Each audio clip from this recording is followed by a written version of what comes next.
আল্লাহ বললেন ওয়াল্লাযীনা আমানু আশাদ্দু হুব্বান লিল্লাহ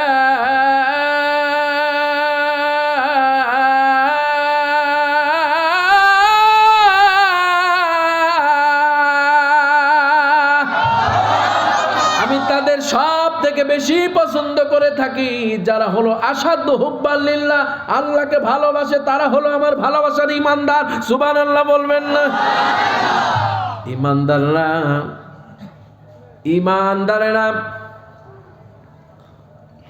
ঈমানদারেরা সব সময় তারা সব কিছুকে বিসর্জন দিতে পারে, টাকা পয়সাকে বিসর্জন দিতে পারে, বিবি বাচ্চাকে বিসর্জন দিতে পারে, বাবা এবং মাকে বিসর্জন দিতে পারে, অর্থবিত্ত সব কিছুকে কুরবানি করে দিতে পারে, এমনকি শরীরের তাজা রক্তগুলি জমিনকেও তারা জমিনের উপরে উৎসর্গ করে দিতে পারে।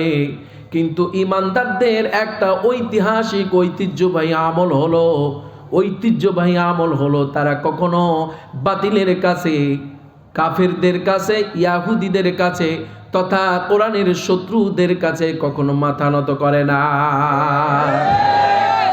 তারা যখন আল্লাহকে স্মরণ করে ঈমানের দাবিতে সামনের দিকে এগিয়ে যায়, আমার আল্লাহর আরশ মহল্লার মধ্যে জোশ খেলে যায়, সঙ্গে সঙ্গে ঈমানদারের কাছে সাহায্য নেমে আসে। আর আল্লাহর সাহায্য নিয়া, আল্লাহর দেখানো পথ দিয়া, কোরআনের নির্দেশনা মোতাবেক বান্দারা যখন নাসরুল্লাহ বলে, তাদের ঈমানি পাওয়ার এত বেশি শক্তিশালী, এটা পারমাণবিক বোমার থেকে বেশি শক্তিশালী। তারা যখন বিসমিল্লাহি আল্লাহু আকবার বলে, শাহাওয়াতুল উজু বলে, যখন নাসরুল্লাহ বলে, যখন এক মুষ্টি বালি কণা যদি কাফেরদের দিকে নিক্ষেপ করে দেয়, সঙ্গে সঙ্গে বালুকণাগুলির সাথে মিশে কাফেরেরা তুলো-ধুনো হয়ে যাবে, বালু কণাগুলির সঙ্গে মিশে তারা চৌচির হয়ে যাবে। আপনারা ইতিহাস ঘাটেন নাই? ঘেটেছেন না ঘাটেন নাই? আব্রাহা, হাতির বছর আছে, স্বৈর শাসক আব্রাহা, তিনি হাতির একটা পাল নিয়ে কাবা ভাঙতে গিয়েছিলেন। মনে আছে না আপনাদের? শুধু স্মরণ করাচ্ছি। কিন্তু কাবা কি তিনি ভাঙতে পারছিলেন? ভাই, কি দিয়ে আল্লাহ ধ্বংস করছেন জানেন? কি দিয়ে বলেন তো? আবাবিল পাখি দিয়ে ধ্বংস করছেন। যারা হজ করছেন, উমরা করছেন, ওই আবাবিল পাখি কাবা ঘরের উপর দিয়ে এখনো উড়ে না। আল্লাহ কিয়ামত পর্যন্ত আবাবিল পাখিকে কাবা ঘরের নিরাপত্তার জন্য আল্লাহ ওদেরকে বাহিনী হিসাবে কবুল করছেন। সুবহানাল্লাহ।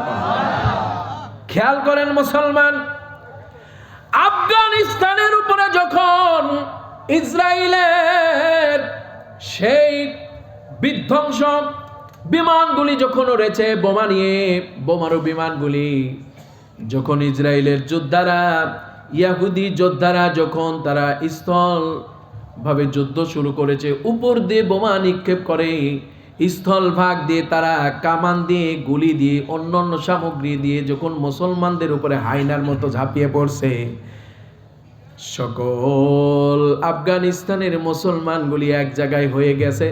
আমাদের মধ্যে কোনো ভেদাভেদ নাই, আসো আসো আমরা এক হয়ে যাই। তারা যখন মার খেতে খেতে এক হয়ে গেল, এক হয়ে যাওয়ার পর ঈমানের দাবিতে যখন আল্লাহু আকবারের ধ্বনি দিয়া, অস্ত্র হাতে নিয়ে তারা যখন নাসরুল্লাহ বলে অস্ত্র ত্যাগ করেছে, সঙ্গে সঙ্গে তাদের বিমানগুলি, তাদের হেলিকপ্টারগুলি, তাদের ট্যাঙ্কগুলি মুহূর্তের মধ্যে বিধ্বংস হয়ে গিয়েছে। সাহায্য করেছেন কে? আরো জোরে বলেন, সাহায্য করেছেন কে? ঈমানের পথে অবিচল থেকে আমার মরণ যেন হয়। বলেন বলেন, জানা আছে না? ঈমানের পথে অবিচল থেকে আমার মরণ যেন হয়। তোমারই কাছে মিনতি আমার, ও গো মহিম দয়াময়, ঈমান ইমানের পথে অবিচল থেকে আমার মরণ যেন হয়। ইমানের দাবিতে আফগানিস্তানের মুজাহিদরা যেইভাবে যুদ্ধ করেছে, যুদ্ধ করে যেইভাবে আফগান নামক দেশটাকে তারা স্বাধীন করেছে, সকল বেআক্কেলগুলি, বেয়াদবগুলি, সকল স্বৈরাচারগুলি আফগানিস্তান থেকে লেংটি মেরে পালানোর দিশা পায় নাই। বর্তমান বাংলাদেশের মুসলমানরা যেইভাবে 5 আগস্টে বাংলাদেশকে নতুন করে স্বাধীন করেছে, এই স্বাধীন করতে গিয়ে যেই সমস্ত যুবকগুলি রক্ত দিয়েছে, ঘাম ঝরিয়েছে, হাত হারিয়েছে, পা হারিয়েছে, জীবনের রক্তগুলি দিয়ে বাংলাদেশের সবুজ জমিনকে যারা রক্তে রঞ্চিত করে, বাংলাদেশের মানচিত্রে যারা নতুন করে নাম লিখিয়েছে, এদের রক্ত কোনোদিন বৃথা যায় নাই, আগামী তো বৃথা যেতে দেয়া যাবে না, যাবে না, যাবে না। বাংলাদেশকে নিয়ে যেইভাবে ষড়যন্ত্র হচ্ছে, মনে রাখবেন মুসলমান, মনে রাখবো আব্রাহাম এবং বামগুলি, নাস্তিকগুলি মনে রাখবো, বাংলার তাওহীদি জনতা, ইমানদার এবং মুসলমানরা যদি খেপে যায়, তোমরা ওই সংসদ ভবন থেকে শুরু করে তোমাদের দাদা বাবু, কাকা বাবুদের যেই জায়গা আছে জাতিসংঘ, তোমরা জাতিসংঘে লেংটি মেরে পালানোর দিশা পাবা না। ঠিক না? ঠিক বলে।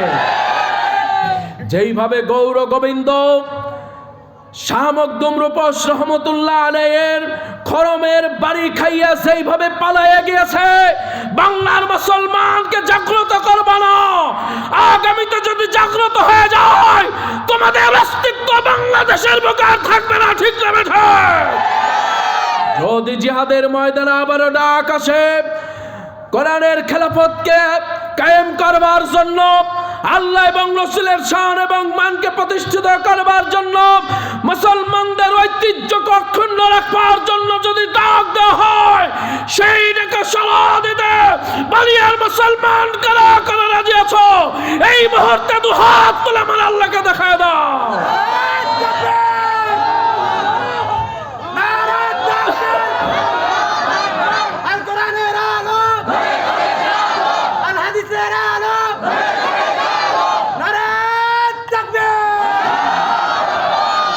কষ্ট হচ্ছে নাকি? ধরানো ভাইরা বসে যান, আশপাশে যারা আছেন তাড়াতাড়ি চলে আসেন। ভাই মনে করছেন দাঁড়িয়ে শুনবো না, বসে শুনলে সওয়াব বেশি। সুবহানাল্লাহ বলবেন না?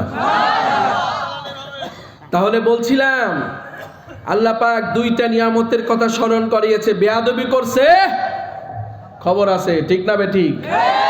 এবার আপনাদের আর একটা গোষ্ঠীর কথা স্মরণ করাই দিই। করাবো ভাই। লূত আলাইহিস সালাতু ওয়াস সালামের কথা কি আপনারা শুনেছেন? শুনেন নাই?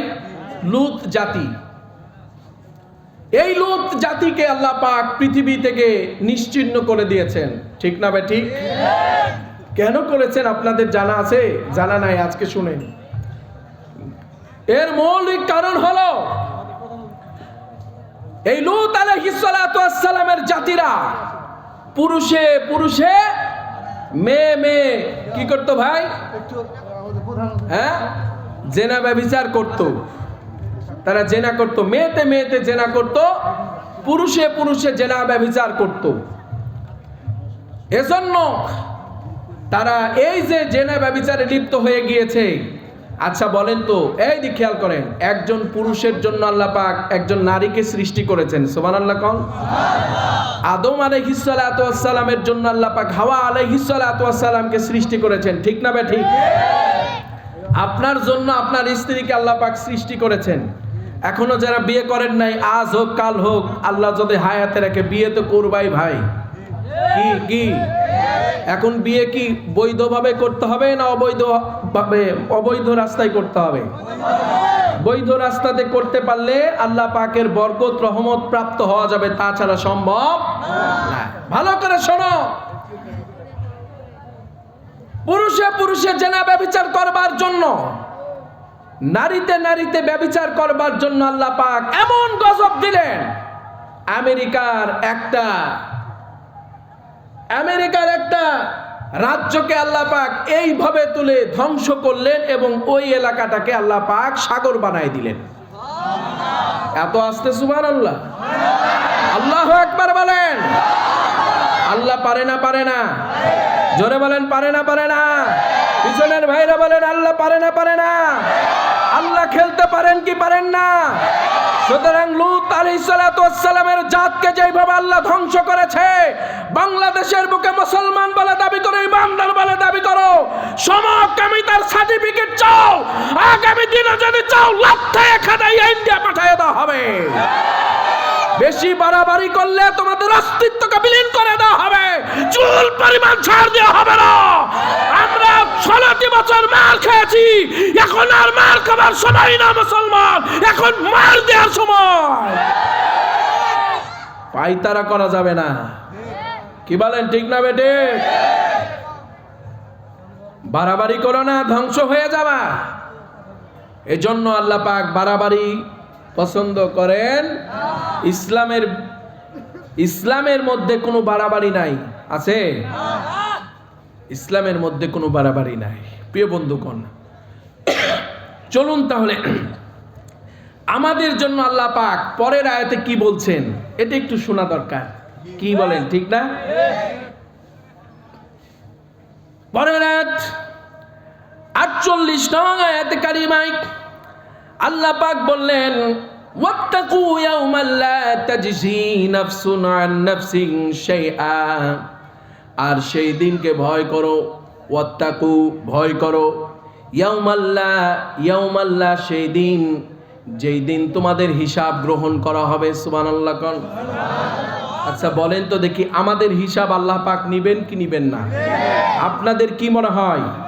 আমাদের যেইভাবে আমরা চলাফেরা করছি, যেইভাবে আমরা সংস্কৃতি মানছি, যেইভাবে আমরা পারিবারিক নীতি, সামাজিক নীতি, রাষ্ট্রীয় নীতি যেইভাবে পরিচালিত হচ্ছে, তা দেখে মনে হচ্ছে যে মনে হয় তোমাদেরকে আল্লাহ ধরবে না, তোমাদের হিসাব আল্লাহ পাক নিবেন না।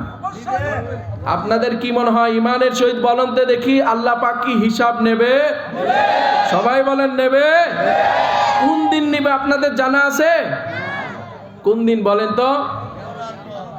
আখিরাতের দিন। কি গো চাচা, কোন দিন? আখিরাতের দিন হিসাব নিবে কি নিবে না?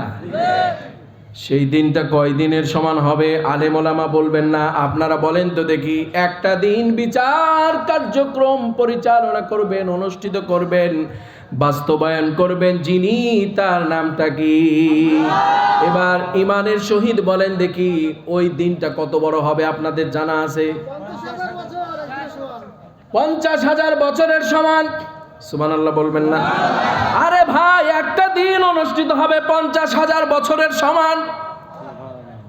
আল্লাহ পাক কোরআনুল কারীমের মধ্যে বললেন, 50,000 সানা মিম্মা তাউদ্দুন।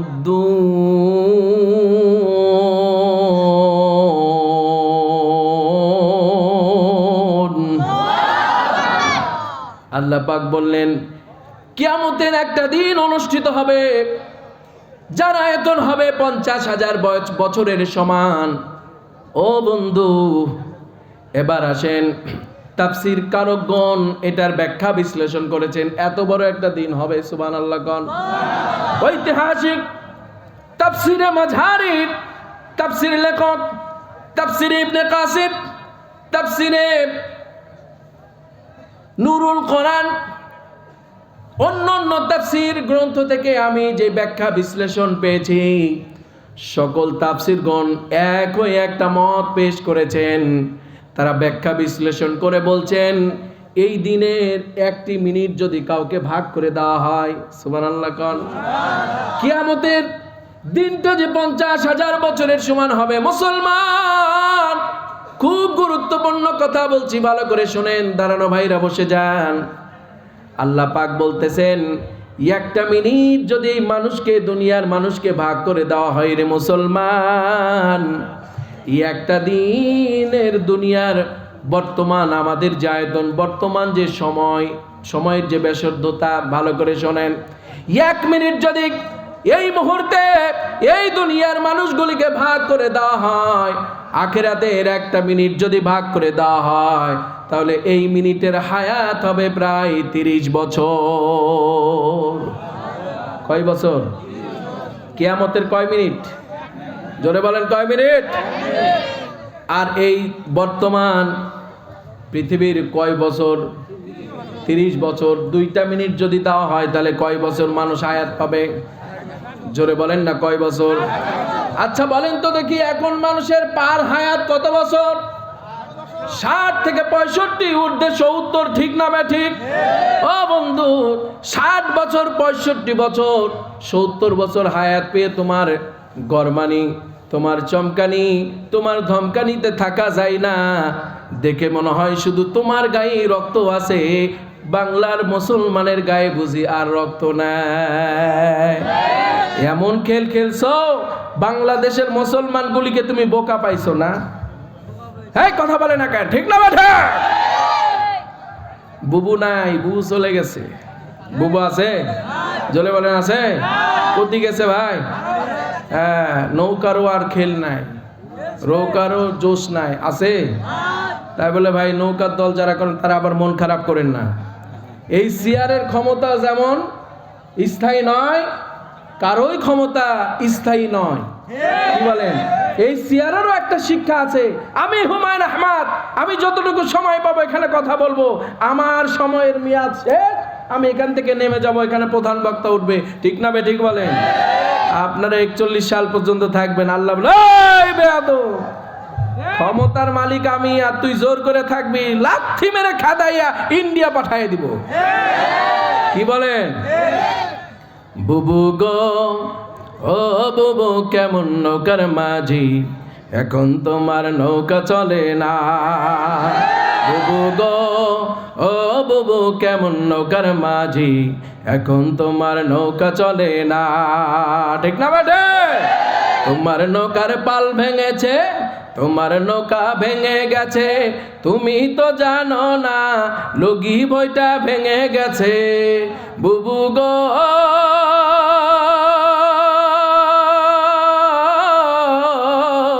লগি বইটা ভেঙে গেছে, খবর তো রাখো না বুবু গো, ও বুবু কেমন নৌকার মাঝি, এখন তোমার নৌকা চলে না।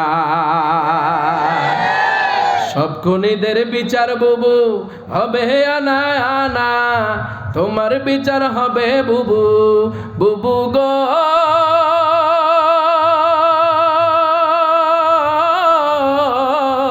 তোমার বিচার হবে বুবু, পুরো 16 আনা বুবু গো, ও বুবু কেমন নৌকার মাঝি, এখন তোমার নৌকা চলে না।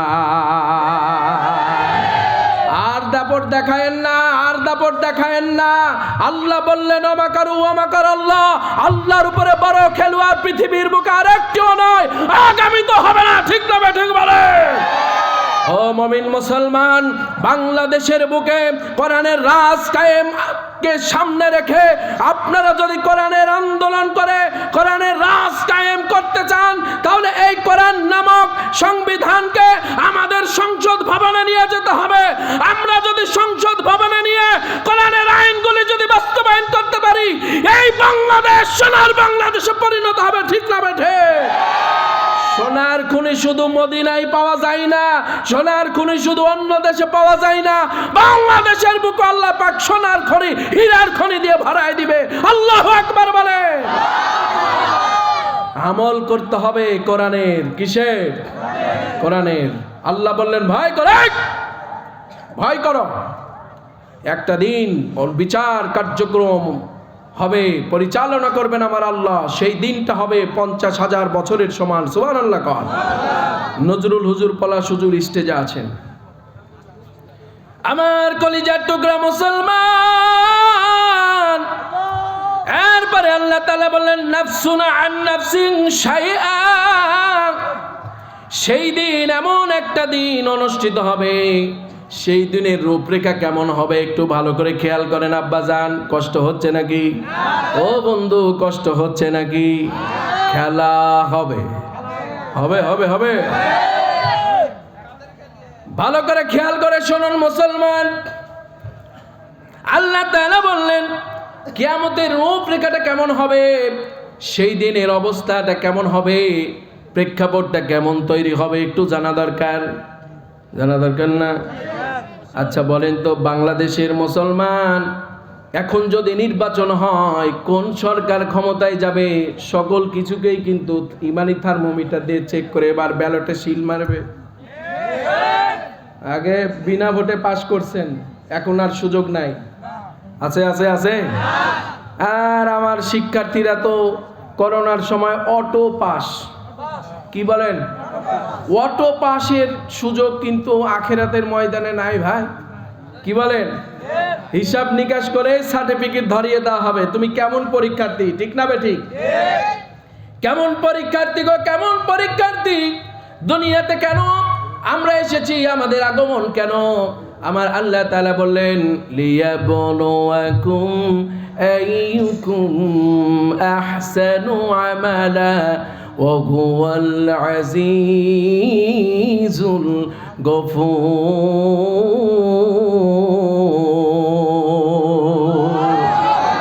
কষ্ট হচ্ছে নাকি আপনাদের? একটু দু হাত তুলে বলেন তো দেখি আল্লাহু আকবার।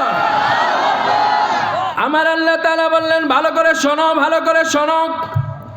এই দুনিয়াতে তুমি যখন বিপদে পড়ো, সন্তান বিপদে পড়ার সঙ্গে সঙ্গে বাবার কাঁধে যখন চলে যায়, সন্তানকে বাঁচানোর জন্য বাবা প্রাণপণ চেষ্টা করে, জীবন বাজি রেখে সন্তানের কাছে ছুটে যায়।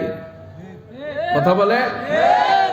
বাবা যখন বিপদে পড়ে, মা যখন বিপদে পড়ে, সন্তানগুলি, মায়ের সন্তানগুলি থাকতে পারে না, মা বাবার কাছে ছুটে যায়। রে মুসলমান, কলিজার টুকরা দরদি, কিয়ামতের ময়দানে যদি বিপদে পড়ে যাও, তোমাকে কে সাহায্য করবে, তোমার জন্য কে সুপারিশ করবে, কে ছুটে যাবে একটু ভালো করে শোনো। আমার আল্লাহ বললেন সেই দিন একজন অন্যজন থেকে এতটুকু উপকৃত হবে না। কে বলছেন? এই ভাই বসেন, দু একজন উঠছেন মানে কি? আপনাদের উঠে যাচ্ছেন মানে কি? আপনাদের খারাপ লাগছে নাকি? কষ্ট হচ্ছে? কেউ উঠবেন না, বসেন। ক্ষুধা লাগছে? এটা তো খাদ্যেরই আলোচনা হচ্ছে। আপনি যদি এখনই মরে যান, কোন ক্ষুধাটা আগে দরকার বলেন তো? কোন খাদ্যটা? ইমানের ক্ষুধা বেশি দরকার না পেটের ক্ষুধা বেশি? আরে বেশি খাবেন, কবরে যাবেন, পোকামাকড় বেশি খাওয়ার সুযোগ পাবে। কথা বলে না? পোকামাকড় বেশি খাবার কি হবে? সুযোগ পাবে। নাড়িটা নরম করে যান, পাতলা করে যান, এখানে যদি হালকা হয়ে যেতে পারেন ওখানেও হালকা করে দিবেন কে? আরে মিয়া, খাবারের তো একটা জগৎ আছে, সেটা হলো কবর। কত খাবেন জান্নাতি খাবার? কথা বলে না? কথা বলে না? জান্নাতের যেহেতু কথায় আসলে একটু বলে দিক, আমরা যদি জান্নাত যেতে চাই আর আমরা যদি জান্নাতি হয়ে যাই, তাহলে আমাদের কেমন লাগবে ভাই? ও উত্তর বালিয়ার মুসলমান, একটু মিচকি মেরে হেসে বলেন তো দেখি কেমন লাগবে? আল্লাহ যদি বলে এই মুহূর্তে আমি উত্তর বালিয়ার সকল মুসলমানকে জান্নাতি ঘোষণা করে দিলাম, আপনারা খুশি হবেন না? এই মানুষগুলি খুব চালাক, কারণ বাংলাদেশের মানুষগুলি বেশি চালাক। বৈদেশিক ভাবে আমরা খোঁজ খবর নিয়ে দেখেছি, বিদেশে যত বাংলাদেশের প্রবাসী আছে এরা সব থেকে বেশি চালাক। কথা বলে না? বাংলাদেশের মানুষ কতটা চালাক খেয়াল করে দেখেন। চাইনা তাদের একটা মেশিন দিয়েছে, পানি তোলা মেশিন। এই মেশিনটাকে বাংলাদেশের মুসলমানগুলি ক্রয় করে এটাকে একটা গাড়িতে পরিণত করেছে, আবার এটা দিয়ে হেলিকপ্টার বানিয়েছে। কথা বলে না? তাহলে বলেন তো দেখি, ওদের আবিষ্কৃত মেশিন দিয়ে যদি বাংলার মুসলমানগুলি গাড়ি বানাইয়া দেয়, তাহলে বাংলাদেশের মানুষের বুদ্ধি ওদের থেকে কম না বেশি? আর একটু জোরে বলেন ও বন্ধু।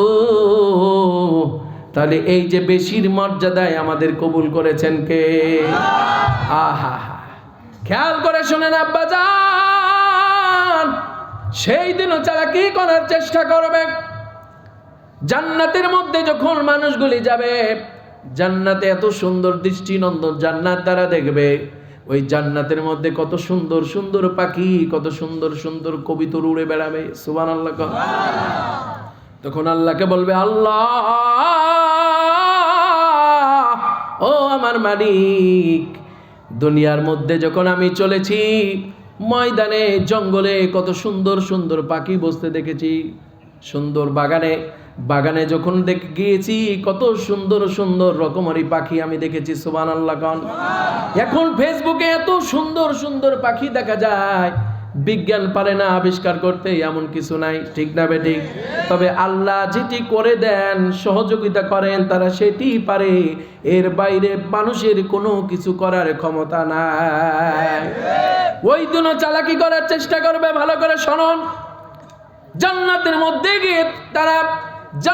মধ্যে গিয়ে দেখবে, জান্নাতের মধ্যে অনেকগুলি পাখি কবুতর উড়ে বেড়াচ্ছে, এত সুন্দর সুন্দর মুরগি দেখবে, দেখে বলবে, আল্লাহ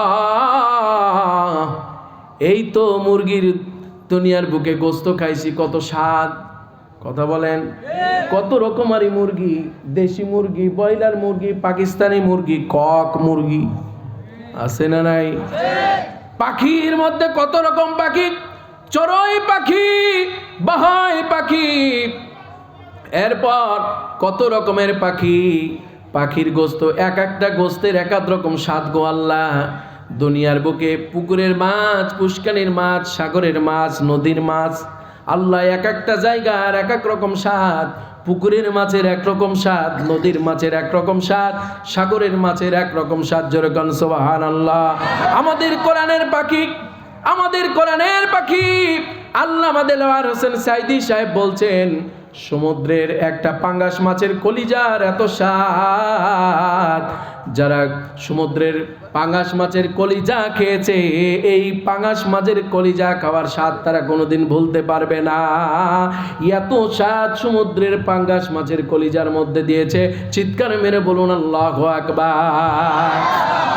আমার কলিজার টুকরা ভাইরা, ও আমার আব্বাজান, যুবক বন্ধুগণ, খুব খেয়াল করে আজকের আলোচনাগুলি শুনুন, কান লাগায় দেন। ওই যুবকগুলি যখন জান্নাতের মধ্যে যাবে, ওই মুসলমানগুলি যখন জান্নাতের মধ্যে যাবে, তখন তার অনুশোচনা জাগবে, আল্লাহ এই যে জান্নাতের মধ্যে সুন্দর সুন্দর পাখি উড়ে বেড়ায়, এই পাখির গোস্তগুলি যদি আমি খাইতে পারতাম, আমার অন্তরটা তৃপ্ত এবং শীতল হয়ে যেত, আমার আর কোনো আকাঙ্ক্ষা থাকবে না। আল্লাহ এটি শুধু বলবে না, শুধু চিন্তা পরিকল্পনা করবে। আল্লাহু আকবার বলেন। আমার আল্লাহ তাআলা বললেন, ওয়ালাকুম ফিহা মা তাশতাহি আনফুসুকুম ওয়ালাকুম ফিহা মা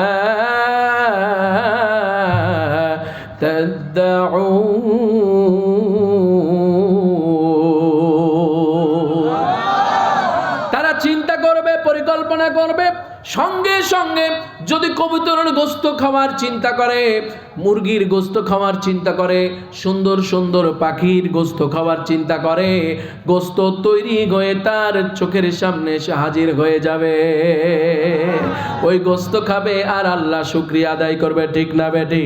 তার নিয়ামতের শুকরিয়া কাম নিয়াদা করি, তার নিয়ামতের শুকরিয়া কাম নিয়াদা করি, তাই বারে বারে ওই কদমে রুকু যে করি, তাই বারে বারে ওই কদমে সিজদা যে করি, চাই যেদিকে দুটি চোখ দেখি নমুনা,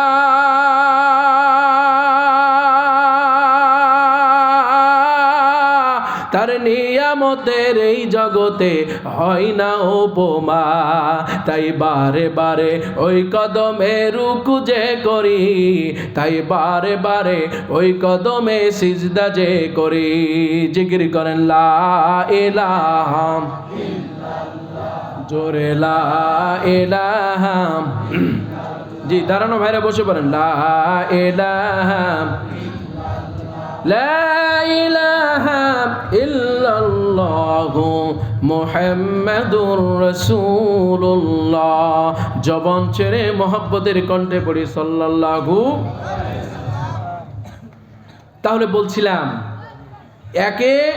একজন অন্যজনের দ্বারা কিয়ামতের ময়দানে উপকৃত হবে না। এই দুনিয়ায় উপকার করার সুযোগ আছে, কিন্তু কিয়ামতের ময়দানে উপকার করার কোনো সুযোগ জোরে বলেন নাই। কে বলছেন? আল্লাহ। এবার খেয়াল করে শুনেন, এখানে আল্লাহ পাক 4টা কন্ডিশন দিয়েছেন। কিয়ামতের ময়দানে যে 4টা কন্ডিশন মানুষকে মানতে হবে। 1 নম্বর কন্ডিশন হলো কেউ কারো দ্বারা উপকৃত হবে না। এরপরে আল্লাহ তাআলা বললেন ওয়ালা ইকবালু মিনহা শাফাআ। আল্লাহ তাআলা বললেন সেই দিন কারো সুপারিশ গৃহীত হবে না। কেউ যদি কারো পক্ষে সুপারিশ করে, এই লোকটা ভালো ছিল আল্লাহ, এরে আপনি জাহান্নামে দিবেন, মায়া লাগবেন, আল্লাহ ভালো ছিল, আল্লাহ জান্নাতে দেন, এই কথা বলার সুযোগ কারো নাই। সুবহানাল্লাহ বলবেন না? সেদিন সবাই নাফসি নাফসি বলবে, নিজেকে নিজে নিয়ে ব্যস্ত থাকবে। আল্লাহু আকবার বলবেন না? তাহলে 2 নম্বর বিষয় হলো কারো সুপারিশ গ্রহণ করা হবে হবে 3 নম্বর হলো আল্লাহ বললেন মিনহা শাফাআ। আল্লাহ তাআলা বললেন কেউ কারো নিকট বিনিময়ের কোনো সুযোগ নাই, বিনিময় করতে পারবে না। যে আমি একটি নেকির জন্য জান্নাতে যেতে পারছি না, তোমাকে তো দুনিয়া অনেক ভালোবেসেছি, বালিয়ার মরে গিয়েছি, সঙ্গে সঙ্গে তোমাকে দেখার সাথে সাথে সালাম দিয়েছি, চা খাওয়িয়েছি, বিস্কিট খাওয়িয়েছি, কলা খাওয়িয়েছি, এমনকি জুমার দিন গোস্ত মাছের দাওয়াত দিয়ে তোমাকে ভাত খাওয়িয়েছি। এই দুনিয়াতে বিনিময়ের সুযোগ আছে। আপনি যদি আমারে একদিন খাওয়ান, ঠিক আছে, একদিন খাওয়ান, আমিও চেষ্টা করি আপনাকে আর একদিন খাওয়ানোর, ঠিক না বেঠিক? মুসলমান, বালিয়ার মুসলমানদের মধ্যে মনে এই প্রচলন নাই। এই যে বিনিময়ের ব্যবস্থা, কিয়ামতের ময়দানে কোনো বিনিময়ের ব্যবস্থা নেই। এই জায়গায় আল্লাহ পাক ভালো করে স্মরণ করায় দিলেন।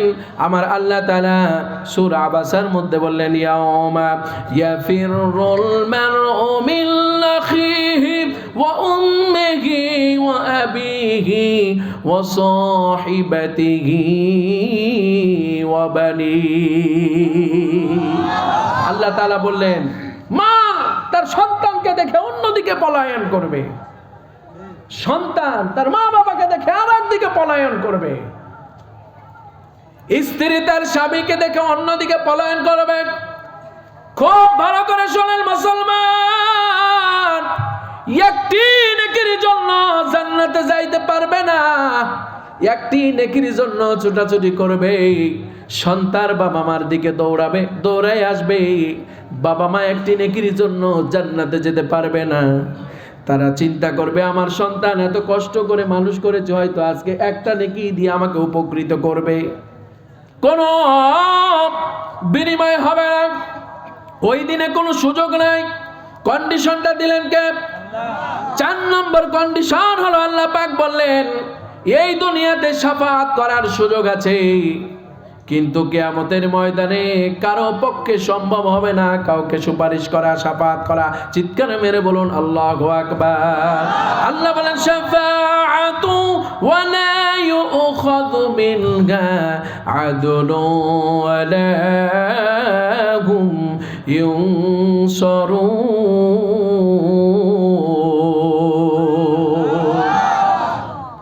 কাউকে শাফাআত করার কোনো সুযোগ নাই। ভালো করে শোনেন মুসলমান, এবং কারো পক্ষে কেউ কখনো সাহায্য প্রাপ্ত হবে না। সুতরাং 4টা কন্ডিশনের কথা কিয়ামতের ময়দানে বললেন কে? কিয়ামতের দিবসে 4টা কন্ডিশন দিয়ে দিয়েছেন কে? ও মুসলমান, এখন ভালো করে শুনেন, যদি বুঝে থাকেন। এখন গোরস্থানের ময়দানে বসে আছেন, এই গোরস্থান আপনাকে আমাকে তাক করে ডাকতেছে, তাক করে ডাকতেছে, ও পথিক তাকায় দেখো, আমি তোমার বাবা, আমি তোমার মা এই গোরস্থানে শুয়ে আছি রে, কষ্টের মধ্যে আছি রে, কষ্টের মধ্যে আছি। একটু তোমরা জিন্দা অবস্থায় আমার জন্য দান সৎকার করে, দোয়া দুরুজ পইরা, কোরআন তেলাওয়াত করে সৎকায় জারিয়ার সবগুলো আমাদের কবরে পাঠাইয়া দাও। তারা যে এত আত্মনাদ করতেছে আপনি আমি কিন্তু দেখতে পাচ্ছি না। কথা বলেন না কেন? একটা সূরা আছে নবী মুহাম্মদ রাসূলুল্লাহ সাল্লাল্লাহু আলাইহি ওয়াসাল্লাম বলছেন, এই সূরাটা যদি রাত্রি বেলায় তেলাওয়াত করা হয়, এই সূরার এমন পাওয়ার থাকবে, এমন পাওয়ার সুপার পাওয়ার আল্লাহ পাক এই সূরাকে দিয়েছেন। যেরকম সুবহানাল্লাহ। সেই সূরাটার নাম হলো সূরাতুল মুলক। কি নাম? আর একটু জোরে বলেন। সূরাতুল মুলক। মুলক মানে হলো সকল জগতের যিনি অস্তিত্ব কর্তৃত্বর মালিক। কে? আরো জোরে বলেন না কে? ও বন্ধু, এই সূরার পাওয়ার হবে, কেউ যদি প্রত্যেক দিন রাত্রিতে সূরা মুলকের আমল করে ঘুমাইতে পারে, এই সূরা তেলাওয়াত করার কারণে ওই ব্যক্তি যদি দুনিয়া থেকে কবরে চলে যায়, ওই ব্যক্তির কবরে কোনোদিন আযাব হবে না। গ্যারান্টি যুক্ত ঘোষণা দিলেন মুহাম্মাদুর রাসূলুল্লাহ।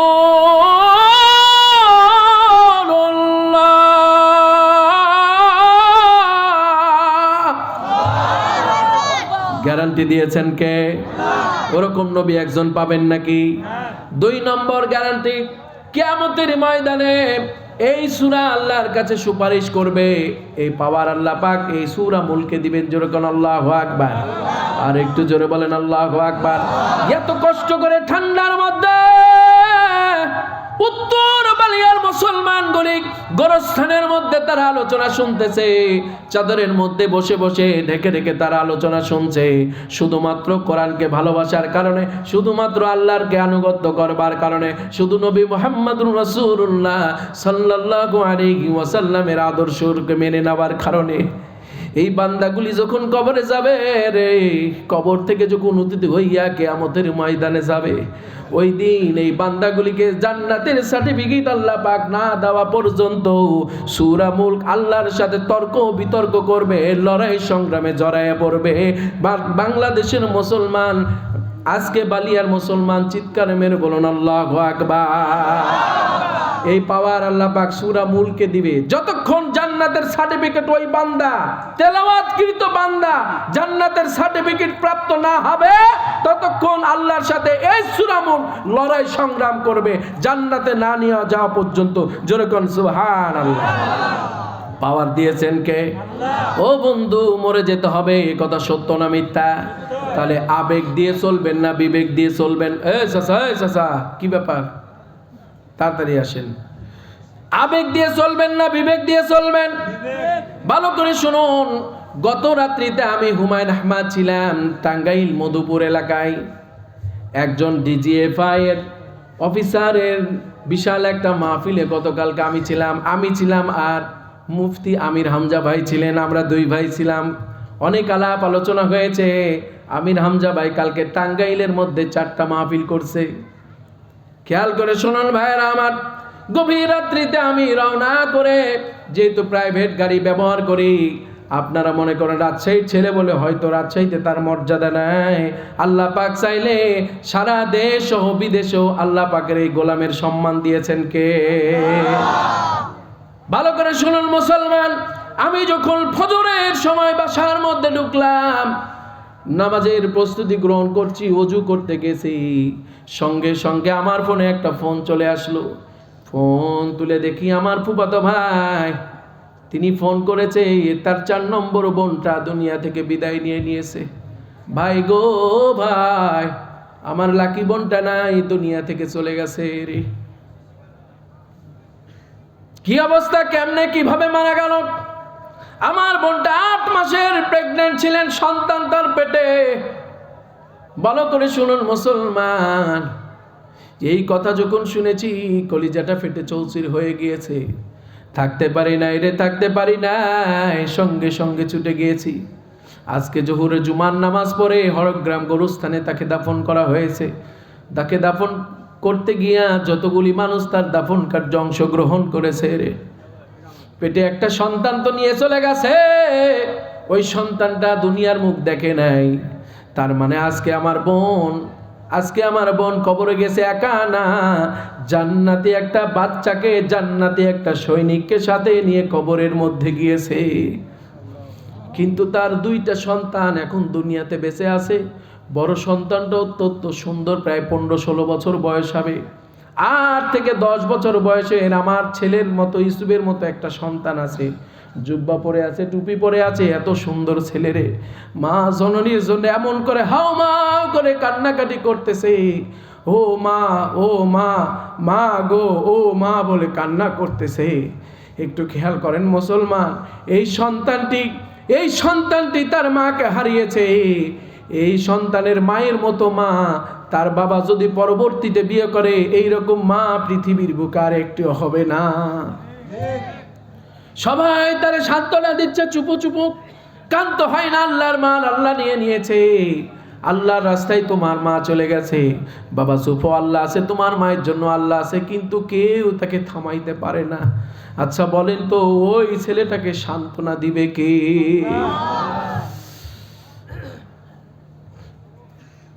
কবরে যেতে হবে রে, কবরে যেতে হবে।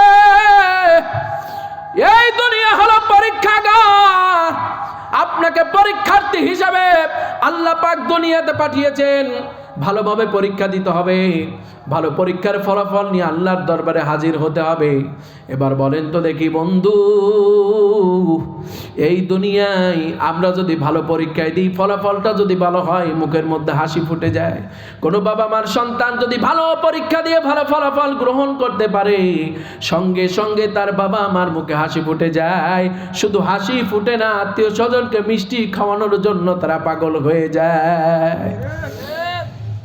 এই পরীক্ষা দেওয়ার পর 1 মাস অথবা 1.5 মাস সময় দেওয়া হয় না? আল্লাহ পাক এই দুনিয়াতে আমাদেরকে পরীক্ষার্থী হিসেবে পাঠিয়েছেন। বান্দার পরীক্ষা যখন শেষ হয়ে যায়, ভালো করে শোনেন মুসলমান, পরীক্ষার কার্যক্রম যখন সম্পন্ন হয়ে যায়, সঙ্গে সঙ্গে আল্লাহর বান্দা দুনিয়াতে আর থাকে না, কবরের মধ্যে, কবরের জগতে তাকে চলে যেতে হয়। কবরের জগতে কিছু সময় অতিবাহিত করার পর হযরত ইসরাফিল আলাইহিস সালাতু ওয়াস সালাম সিংহায় ফু দেওয়ার সঙ্গে সঙ্গে আখিরাতের ময়দানে উঠতে হবে। আল্লাহ পাক বললেন, আলাইহিসসালাতু বিআহকামিল হাকিমিন।